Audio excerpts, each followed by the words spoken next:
أما ما يحدث في دير الزور وكما أسلفت فهي فتنة.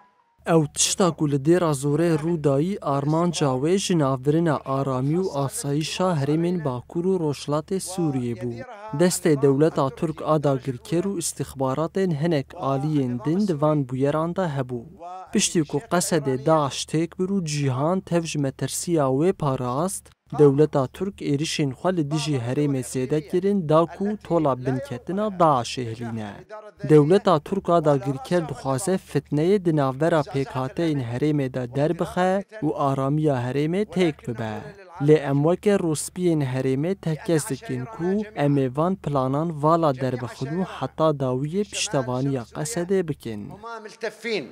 التفافا كاملا حول قوى سوريا الديمقراطية.